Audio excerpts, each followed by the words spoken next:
Hello everyone, this is Mansi from eVidyarthi George in. Let's start question number 3. So, ये question number फिर से देखोगे, ये question फिर से सेम है लेकिन इतना इजी नहीं है जितना फर्स्ट और सेकेंड था बिकॉज इसमें डबल स्टेप्स लगेंगे. देखते हैं कैसे करते हैं. सो ए पार्ट है 3n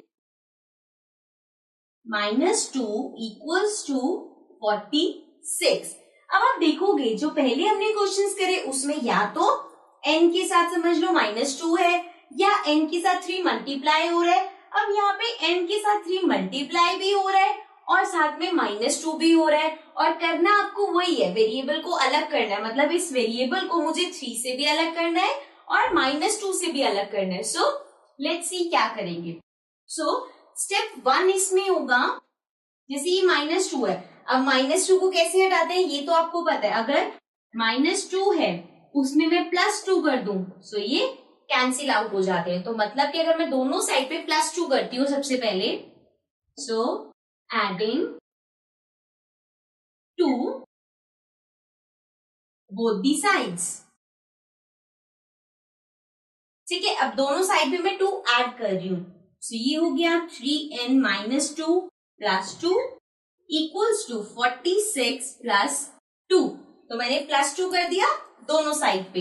ये हो गया cancel.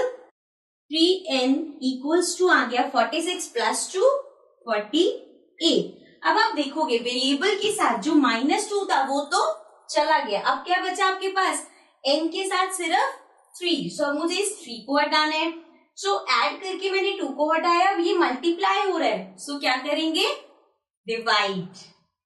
So divide both sides by, किससे डिवाइड करेंगे, 3 से. ठीक है, सो ये हो जाएगा 3n/3 इक्वल्स टू 48/3. ठीक है, सो ये तो 3 से 3 कट हो गया. अब ये बचा 48 और ये 3. सो इसको कट करके देखते हैं. पहले तो इसकी डिविजिबिलिटी चेक कर लेंगे. 48 है नंबर, सो 8 + 4 इज 12. सो 12 3 के टेबल में आता है मतलब 48 भी आएगा. सो लेट्स सी कहाँ आएगा. 3 × 1 = 3. 4 नहीं आता, 4 की जगह क्या आएगा, 3. सो 1 × 3 बचा 1. 18 कब आता है, 6. फाइन. सो ये हो गया n = 60. ठीक है, सो हमने वेरिएबल को बाकी चीजों से अलग भी कर दिया और इक्वेशन को सॉल्व भी कर दिया. बस इसमें हमने एक्स्ट्रा क्या किया कि बाकी सारे पहले क्वेश्चंस में एक स्टेप लगता था, यहाँ पे हमें 2 स्टेप्स लगे. ठीक है, सो बी पार्ट पे आ जाते हैं.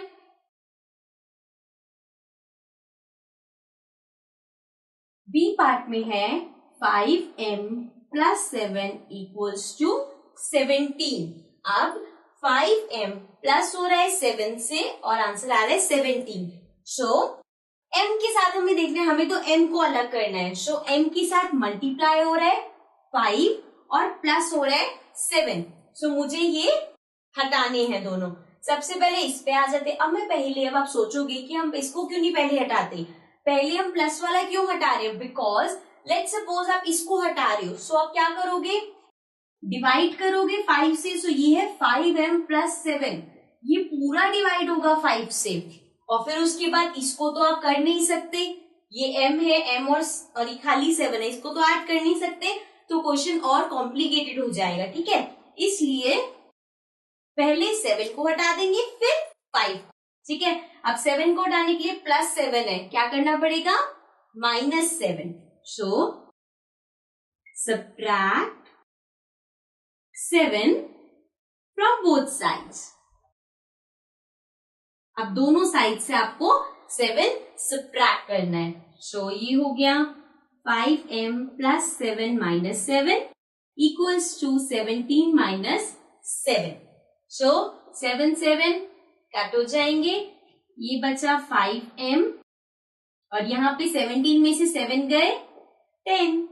ठीक है, अब m के साथ अभी भी 5 है. 5 को हटाने के लिए ये मल्टीप्लाई हो रहा है तो हम क्या करेंगे, divide. So divide both sides by 5 से दोनों साइड्स को डिवाइड कर देंगे. सो ये हो गया 5m upon 5 equals to 10 upon 5. ठीक है, 5 से 5 कैंसिल, यहाँ पे 5 1 is 5, 5 2 is 10. So this will become m equals to 2. So हमारे पास आ गया m equals to 2. वेरिएबल को हमने अलग भी कर लिया कांस्टेंट से और इक्वेशन को सॉल्व भी कर दिया. फाइन. अब आ जाते हैं सी पार्ट पे. सी पार्ट में है 20p अपॉन 3 इक्वल्स टू 40. अब फिर से इसमें देखो, p हमारा वेरिएबल है, मुझे 20 और 3 को अलग करना है. सो 20 और 3 को अलग कैसे करेंगे? एक मल्टीप्लाई हो रहा है, एक डिवाइड हो रहा है. ठीक है, सो अब देखो, यहाँ तक पे क्या था? प्लस हो रहा था, मल्टीप्लाई हो रहा था, या प्लस माइनस हो रहा था, मल्टीप्लाई हो रहा था. अब यहाँ पे मल्टीप्लाई डिवीजन एक साथ हो रहा है. ठीक है, सो पहले हम इस 30 को हटाते हैं, बिकॉज अगर आप 20 को हटाओगे, 20 तो मल्टीप्लाई हो रहा है. अगर डिवाइड करोगे सो ये हो जाएगा 20p अपॉन 3 अपॉन 20. तो इतनी कंफ्यूजन में क्यों जाना, पहले मल्टीप्लाई कर देते हैं. So multiply both sides by, किससे मल्टीप्लाई करेंगे? डिवाइड क्या हो रहा है? 3, तो मल्टीप्लाई किससे करेंगे? 3 से, बाय 3. सो ये हो जाएगा 20p अपॉन 3 इंटू 3. मल्टीप्लाई 3 हो गया. Similarly 40 multiply by 3. सो 3 से 3 कैंसिल हो गया. ये हो गया 20p इक्वल्स टू 40 इंटू 3, 4 3 12, साथ में 0. सो ये हो गया 120. सो अब है मेरे पास 20p इक्वल्स टू 120. ठीक है, सो अब p के साथ 20 है, 20 को अलग करना है. 20p से मल्टीप्लाई हो रहा है, आप क्या करोगे? Divide. So divide both sides by 20. 20 से दोनों साइड्स को डिवाइड करना है. सो ये हो गया 20p upon 20 equals to 120 upon 20. ठीक है, दोनों साइड्स को 20 से डिवाइड कर दिया. 20 से 20 कैंसिल, 0 से 0 कैंसिल, ये 2 है, ये 12 है, 1 जा 6 जा. सो हमारे पास आ गया p इक्वल्स टू 6.